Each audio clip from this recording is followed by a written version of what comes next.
What's up, everybody? I'm Jamal. And I'm Brandon, and this is The Way We Ball. That's all she wrote, Brandon.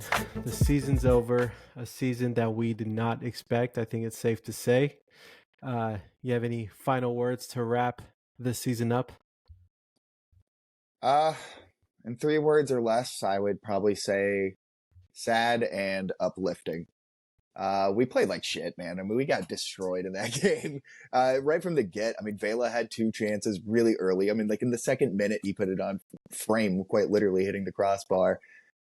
It was a sad time for us to probably play our worst game.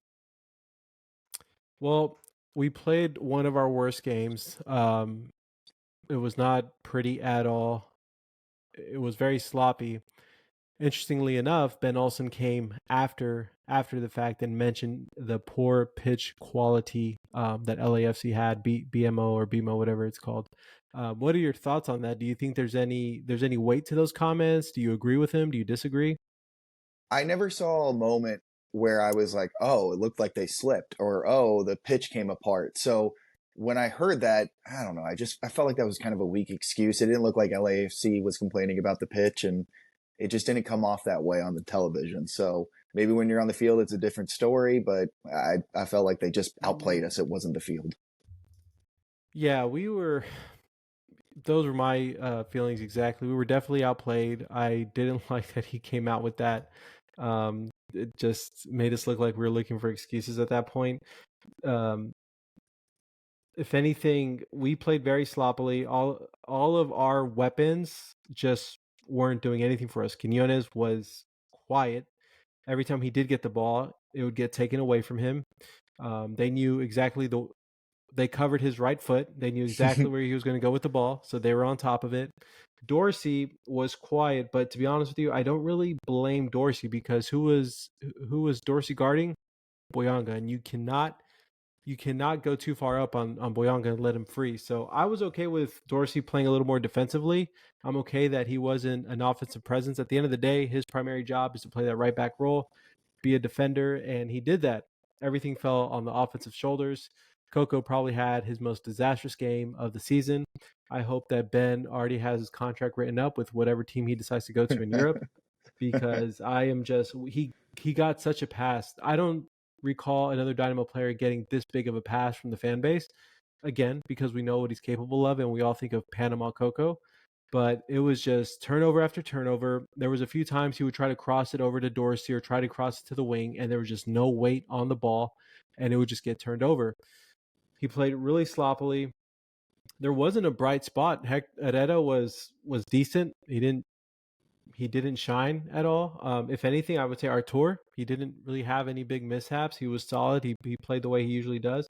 Mikael had a solid game as well until he got concussed, which I have to say, as soon as he got up and I saw his eyes, I knew he was out. I've had that look before. That is when you're seeing birds fly around your head.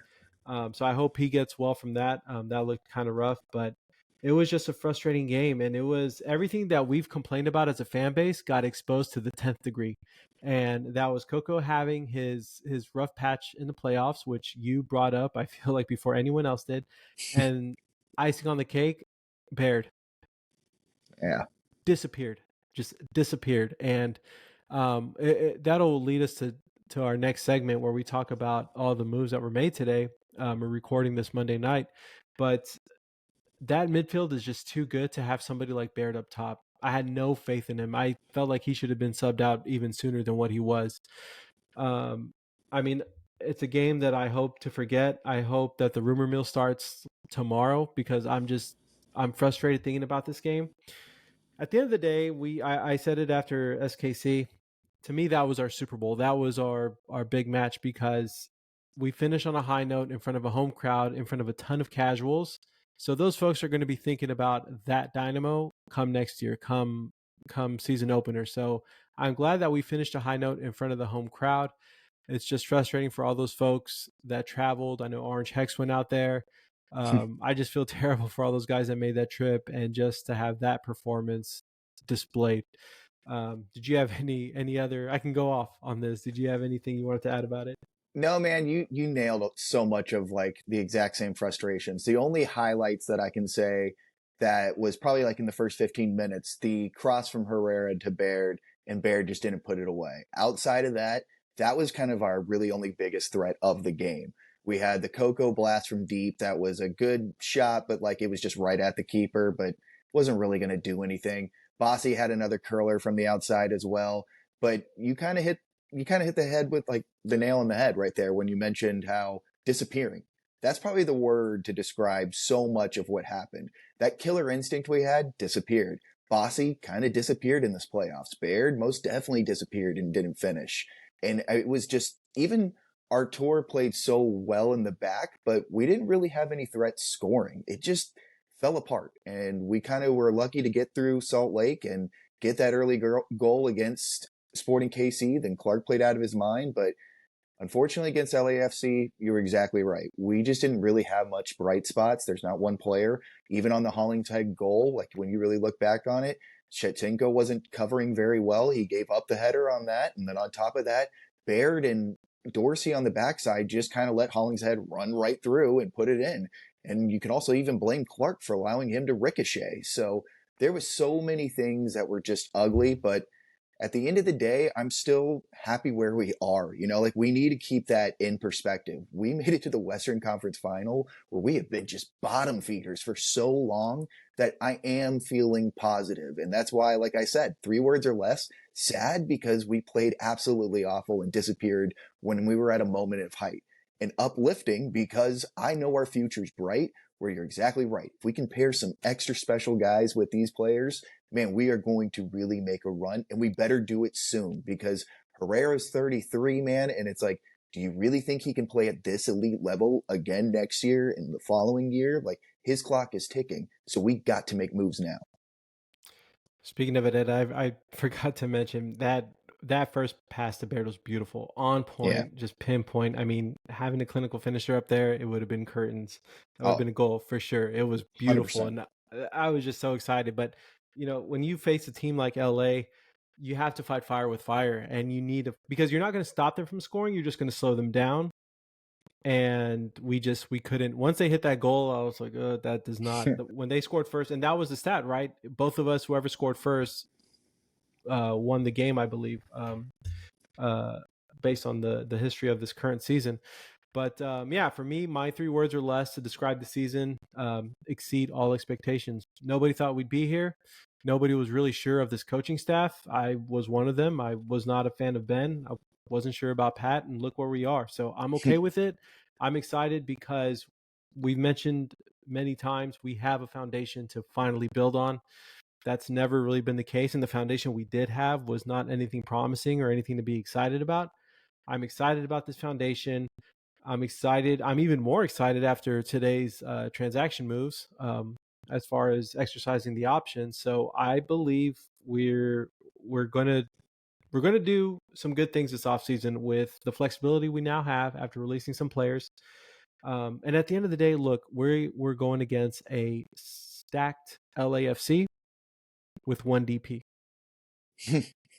one No, designated player. So hopefully that gets fixed. We've already fixed one problem with teenage. Now we just got to figure out what happens with Sebas. But I mean, the future looks bright, man. We exceeded all expectations, and I believe we still have a lot of room to grow. We're not in that elite club because I watched that Eastern Conference final match beforehand, and I was like, I don't think we're ready for either of these guys. And I think we're a really, really good MLS club. We're not an elite MLS club just yet. Give us some DPs, give us some cash to spend, and I think we will be there. I honestly think, in terms of the entire league, us finishing fourth is pretty spot on. I mean, that's kind of where I think we are. We're the 4th best team. That's not a bad thing to say from where we've been. You know, like we got to keep that into perspective there. Now, you're exactly right. The East just has some of those killers at the top, man, like where we are chasing those folk. But couple of moves, add on some additions. We're keeping this core intact. I think it's smart to do this. It seems like we all understand, in terms of the fan base and the front office, that this is a small window that we have to really kind of run through. I've got faith, man. I really do. I'm really feeling uplifted. Great semi-conference. There's really not much else to say in terms of this game besides we just played like crap. We got beat. But hey, you know, this next season, I think we can really start to have some expectations, and that's saying something. So that's a good segue to talking about next season. Well, before we even go there, let's talk about that final. Who do you have winning? Have you looked into the betting odds yet? Of course, I looked into the betting odds. So, in terms, because we all have to remember Columbus is hosting. So, in terms of money line, Crew are favored at plus 120, LAFC plus 215. If you're thinking it's going to be settled in extra time or penalty, so you want to bet the draw plus 245. The over under, they're expecting goal galore. The over for 2.5 is minus 115. And then surprisingly, my apologies, actually, the under is 2.5 at minus 105.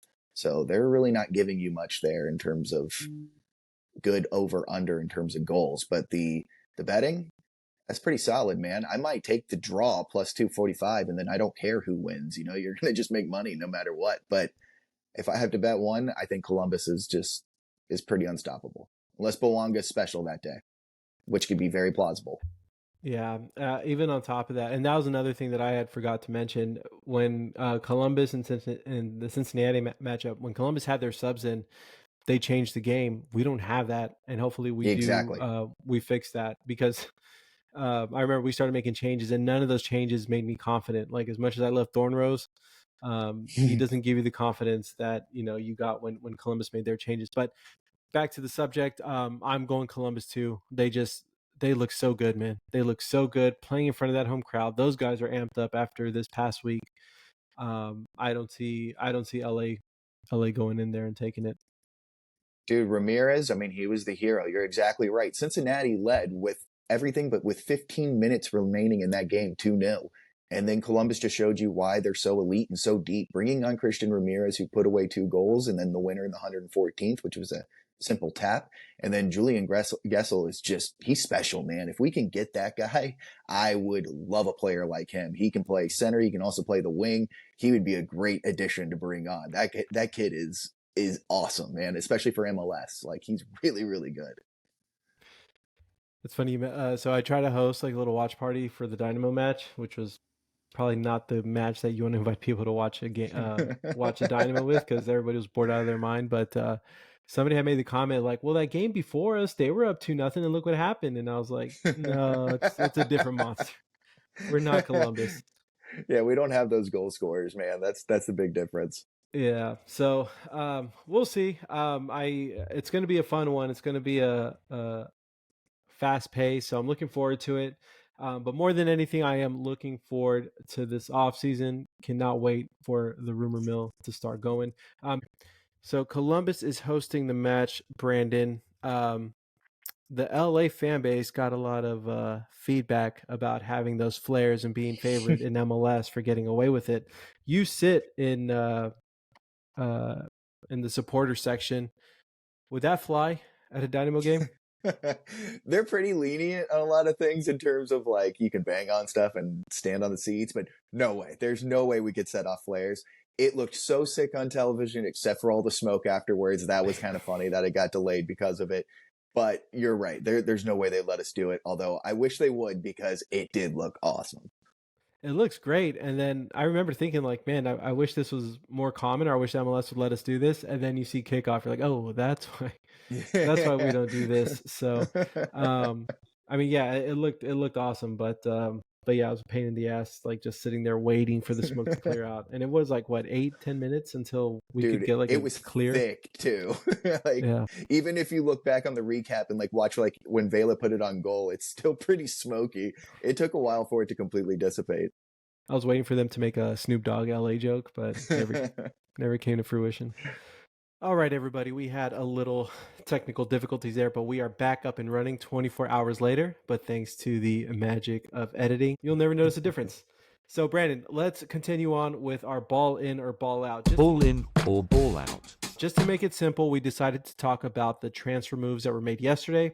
So, ball in or ball out, the contract options on Luis Caicedo, Tate Schmidt, Thor Olferson, and Xavier Valdez being exercised in 2024. Ball in or ball out?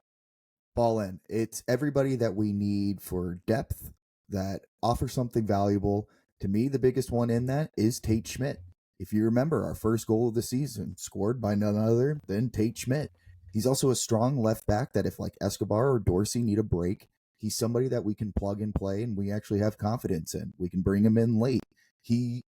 I like his style. It sucks that he tore his ACL, but I think he'll be on the road to recovery. He's a good depth piece on a championship level team. So ball in for him, especially. And everybody else, I love that Thornrose is back. I didn't think he would, but great comeback for him. He's only going to grow.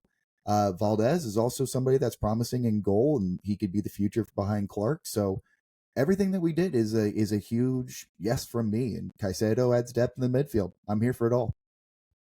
Yeah, no, same here. These were the guys that I all wanted. I'm okay with all of these guys. I feel like Caicedo had a purpose each match that he played, and he fulfilled that role that was expected of him. My biggest piece out of this is Xavier Valdez, just because I think he is the future. With once Steve Clark decides to hang them up, he needs a few more years to grow and or mature, but more on the pitch, not outside of the pitch. But I think he can mature a little bit more, get some more playing time for himself. But I do think he's your future Houston Dynamo goalkeeper for a good amount of time too. And look, I I was pretty critical on Asher coming out on Twitter saying that the rumors of Thor being gone are false. I mean, I guess I have to eat crow because look, he's back.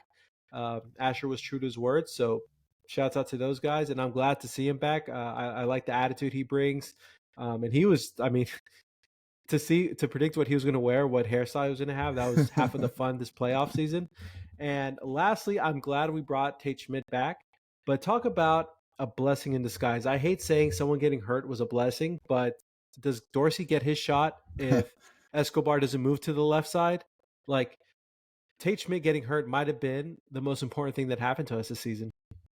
That's you're not far off because it's one of those things that maybe Escobar doesn't get to move to the left back. Like there's so many things that to say good things came from that is really bad. I know what you mean by it, but at the same Yeah. time, you are right. I don't know if Dorsey gets the playing time because Tate Schmidt was showing something. So it'll be nice to add a little bit more competition back there as well because I think both of those guys became really comfortable knowing that no one really was threatening them compared to the center back where Mikael knew that Teenage and Bartlow were breathing down his neck. I think healthy competition like that is awesome to have. Yeah, and I mean, we talked about having a Columbus type of bench, and Tate Schmidt gives us that. He gives us more weapons to have on the bench for those tight games, like against an LAFC in the postseason. So let's go on to our next ball in or ball out. Ball in or ball out. Players cut. Ball in or ball out. The club declining contract options on Achara, Charles Auguste, Beto Avila, Teenage Adebe, Morana, Daniel Rios, Matias Vera, who's still getting paid by us. And then forward Ivan Franco will not return from his loan spell. Ball in or ball out? Anything specifically that catches your eye? The big hurtful one is Teenage. He's somebody that before this run, I mean, he was our DP on a team that was extremely sad before Hector, and he was definitely the bright spot. When you had to say who was probably one of our best players, Teenage was probably third on that list in terms of when you started rat-a-tat-tat. He has such a great attitude. He's so lovable. So to see him go does hurt, but financially and for the team, now that he's no longer a DP slot, like I get it. It's one of those I think that every fan is sad to see him go, but that's going to be the sentiment. I get it. He cost us too much. Now, if he comes back on a cheaper deal, that would be incredible. I don't think that's very likely, but you never know. So he's the big one that catches your eye. The other one, I guess, is letting Franco go from his loan deal. I think everybody saw that coming. He just cost too much money. Everything that we did there, the same way I was ball in on all of us making those signings back, I'm balling on us cutting those guys as well. Yeah, so if you don't follow us on socials, underscore the way we ball on Twitter or X, whatever it's called now. We retweeted all the transactions that were made yesterday. And for the most part, the Dynamo fan base pretty much feel the same way you feel. It sucks to see him go. He seemed like he was very well liked in that locker room. He was a much needed presence. I felt like he was like a glue guy. just from what we see on social media and stuff. But it seems like it was for the betterment of the team. It gives us a whole lot of more cash. It gives us that DP spot, and it gives us more flexibility to build off this really strong foundation that we've built in this last year or so. So in a perfect world, restructure that contract, bring him back cheaper without a DP designation. But I don't see that happening. It's like when you've gotten a taste of the good life, it's tough to go back. When you've had filet mignon, it's tough to go back to 99-cent burgers. So I don't think Teenage is going to want to take a pay cut after making, I want to say, over $1 million. But we'll see what happens there. Ballin on all the moves. I have no issues with any of those guys not coming back, none whatsoever. Which leaves us, speaking of coming back, our last ball in or ball out. Ball in or ball out, bringing back Corey Baird. Ball in or ball out, bringing back Griffin Dorsey. It's a 2-for-1 there. So let's start with the obvious one that I think is easy. Dorsey, ball in. He's probably going to cost a pretty penny because he's earned that pretty penny. I think everybody will understand that we cough up a bit more. I don't think he's going to ask for something that's just over the moon. He'll be fair. I ball in on bringing Dorsey back. Now, when we talk about Corey, that's a different story. If he's willing to not cost too much money and he's also willing to come off the bench as a super sub, ball in. But if he wants anything else, ball out. I also see Corey could possibly test the field out there. I don't think somebody's going to pay him what he thinks. So I think we might be able to get him as a quote unquote blessing in disguise where he might test the market for a while, see that the money isn't as big as he thinks, and comes crawling back. I could be totally wrong, but it's just kind of the vibes I get. I don't think anybody was truly fooled by what Corey did this year. I think he was better of the system, and I'm down with the system player. So I am ball in on Griffin Dorsey. I think every person in Houston is ball in on Griffin Dorsey. Bring him back with the money we're saving with Teenage and Franco and all these other moves. I feel like we can afford him, hopefully. The one that I am ball out on is Baird. I don't even want him as a substitute player. We've seen what he can do. For me, Baird is that assist he had from Herrera in a nutshell in the beginning of the LAFC match. Like, he's having everything given to him, but he just can't put it away all the time. And I don't want that in a striker. I don't want it in my substitute, in my super sub. I'm okay if Baird just doesn't come back in a Dynamo shirt, even with the pay cut. I know he had his little scoring reign right after the Super League, I want to say, but I just don't have any confidence in him. And I've told you before, we have a diamond with that midfield. Use it on somebody else. Use it on a better score. I'm just out on Baird. So here's my pushback to you on that. He adds depth where we're really going to need it next season. We play more in the in-season games. We're going to play in the CONCACAF Champions League. We're going to play another cup run. We're also going to have playoffs to contend with. And he's not a bad option if he is starting in a substitution role or a resting role. The problem that I see is we might spend big on this striker, but then do you really trust Thor to take those minutes and really do something? I don't. I think Thor is 2 or 3 years away from being that guy, and that's not a problem. I'm down for him to develop and just see some minutes here and there. But for him to play serious time, I think that might cost us games in this case. At least Corey can play our system, and if he's a deep running guy or a just play him later, I'm here for that. One name we didn't mention was Aleyu, and it seems like he was brought back. They didn't mention on any of the Dynamo press releases, and I don't think he was on the graphic, but it seems like he is coming back. He posted on his Instagram he's coming back. So with that being said, I'd much rather give it to Aleyu and Thor. Yeah, they're not the player that Baird is, but again, it took Tate Schmidt getting hurt for us to see Dorsey really thrive. Maybe we have that with Thor. Baird's better than Aliu for sure. How old is Aliu? 22? Yeah, I mean he's really 21? young, but at least Baird can also play the wing like efficiently. Like Corey's a lot. Aliu's a project as well. He and Thor, if they could develop over time, like that's going to be a great MLS striker threat. I just think Corey adds the depth that we need to make these late cup pushes next season. And especially if he comes back on a deal, we would be stupid not to bring him back. So that let's have a little interaction here. Fans, I'm going to clip this and I'm going to put this on TikTok and all of our socials. Are you ball in or ball out returning Corey Baird as a substitute? Or how would you word it like that? Yeah, I mean, Okay, I'll clip would this you part out. ball in, ball out on him being a super sub? Yeah. Ball in, ball out. Corey Baird returning to the Dynamo as a super sub. Let us know your thoughts. Comment, message us. We want to get a little poll here going on. So, all right, Brandon. Well, that's it for our ball in or ball out segment. Let's ball around the globe. Ballin' around the globe. Last week I kicked it off. Let's start with you starting things off today. So mine is going to be question baited with a lot of fun here. So let's first start with this. What do these players have in common? Dirk Kuyt, John Joe Shelby, Mario Balotelli, and Ryan Babel. Liverpool players? Yes, but these same players also have a connection in 2023. What is that? Oh, that's right. They all play in Turkey. Now, continuing on with this question, one of these players is a head manager. Which one between Kuyt, Shelby, Balotelli, and Babel is a coach in the Turkish league? Just off age, I would have to say Kite. Yes, it is. Now, he also sucks. He got fired in his previous job from Ado Day Hag. I'm sure I butchered that, but he was 17th after 16 games and they cut him, and then now he got hired over here. Apparently, it's not going to go too well. Now, between Shelby, Balotelli, and Babel, who had the better previous season? Who had the better season? Yeah. I would Balotelli. Shooting So in the no, dark.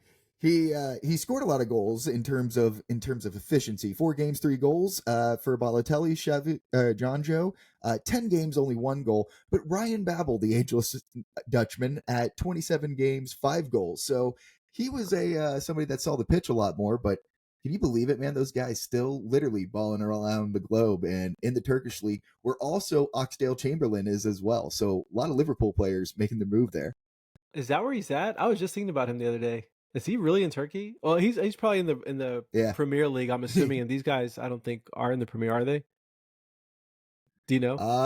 I looked up. I know their team names. I just don't know what like the divisions are in terms of those teams. I know Kite coaches Konyaspor, Shelby plays for Rizpor, Balotelli plays for Adnan, and then Babel plays for Eyüpspor. And again, I butchered all those, I know, but if somebody knows the Turkish league, they're laughing and being like, "Oh, silly man." What's life like for Balotelli in Turkey? Is he a rock star out there? Do people even know who he is anymore? It's like so Do you think fascinating to me. you think he would succeed if he comes MLS? Currently? Yeah, like if Dynamo brought him in, would you be ball in, ball out on Balotelli? I'd be ball out. I'd be ball out with chill burgers inside that stadium. No, ball out. That guy's gonna gain a ton of weight. He's gonna. I mean, like we give Harden a hard time for like enjoying the nightlife a little too much in Houston. I think Balotelli is Harden on roids. Like the guy's nuts. 100%. No, he'd Yeah. be exactly James Harden, but just I don't think people realize the ego on that guy. God, he would be miserable on this team. Totally ball out, but he can score goals, but at a detriment to himself. Yeah, no kidding. All right. So my balling around the globe, I have a two-parter for you.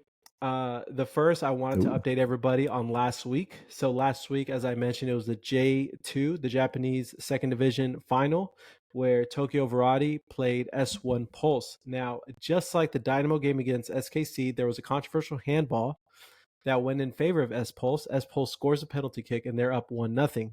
In the 97th minute of a 7-minute extra time, Tokyo Verratti scores a penalty and ties the game up. Now they're going nuts. They're going like they had just won the entire thing, like they just got promoted.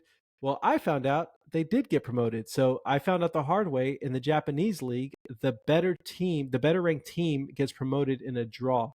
So talk about a heartbreak. It was a fun match. And that again, that's the second division of Japan. So it was a blast. Tokyo Verratti was actually the first team to ever win the Japanese Premier League championship. So they're going back into the Premier League after over a decade of being out of it. So it seems like it's going to be great. And then they have a natural rivalry with the other Tokyo club. So that should be some fun viewing next year. Dude, people Um, don't like PKs like that much, but the way to end that is way worse. Just because you're the higher seed, you move on in a tie game. That is unbelievable. that is like the dumbest rule. And that's because the So Japanese league, dumb. from what I was Googling, has been making changes throughout the years. This format has been the longest they've had it in a good while. But I think after this match, they're going to have to change something because to lose your chance of promoting because of a draw, Yeah, when you it's died. the worst. But that brings us to this week, Brandon. So this week, we are going across the pond to England to League Two, same league as Wrexham, the famous Wrexham, Ryan Reynolds team that he bought. But we're going to focus on Barrow AFC. The reason I wanted to talk about these guys, so they were in the FA Cup and they were playing Maidenstone United. They lose 2-1 to Maidenstone. So what Barrow AFC decided to do was refund all of their supporters the the money they paid for their ticket. It was over 200 fans that made the trip from Barrow over to Maidenstone, and they were offered the option to be refunded for going to the game, even though it wasn't the result they were expecting. Brandon, how do you think it would work if the Dynamo offered their fan base a refund for losing against LAFC, all those that traveled? I was just gonna say everybody that was in LA is probably like screaming like, yes, please give me back my airfare and ticket and also hotel, especially in LA. If anybody rented a car plus gas, like you're talking almost a G just easily in those things right there. I think they would be shocked if this front office gave them a dime, even if they paid you just like $100. Like there's no way. It's crazy to me because, like, first off, it's the early rounds of the FA Cup, so it's not. I don't say it's not that important, but it's not as meaningful as like the later rounds. But two, the crazier part to this story is that a lot of fans opted not to get their refund. They wanted the club to keep the cash for the betterment of the club, and to do something with it. Barrow's having a decent year. I want to say they're top five if I'm not mistaken. They're not doing bad at all. So I mean, hey, shout out to the fans for doing what's better for the club. And not taking that refund, but that was nuts to me, and I do not see that ever happening in the No, MLS. any sport If in America. oh, that's yeah, actually, that's a good point. That is not happening on this side of the pond. But yeah, that was this week's ball in or ball out. Brandon, we're getting ready to wrap things up. What do you have going on this week? Are you watching any soccer now that the Dynamo are out? So obviously, like transitioning out of MLS play, I'm gonna be paying attention to the final. Like I want to see how that turns out. I mean, I think this could be a strong match. Now with Belonga special, he could win. We've covered that. So other than that, I haven't really gotten into anything else. I mean, obviously, like I follow Liverpool and I'll be watching upcoming matches for that. But my next goal is to get into like a weird kind of like how you fell into the Japanese league. It's inspired me a little bit to see like where do I want to go with this? I want to zig when you zag. I grew up in Singapore a long time, so like that's something that where I'm like the Singaporean league. I used to go to those in high school, but now apparently it's caught a little bit of coin, and there's some players that are taking over there. So maybe I have to buy in and start watching. I have to send you a video. There's a team in Singapore that their stadium is inside of a shopping mall, and and half of it, so like the south end of it is part of the shopping mall's gym. So people are running around the stadium while a game's going on. It's the craziest thing, and That's that's pretty out there dope, though. in Singapore. Yeah, it's sick. I'd love that.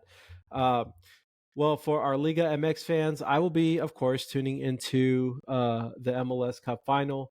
Um, got to see, got to see our opposition for next year.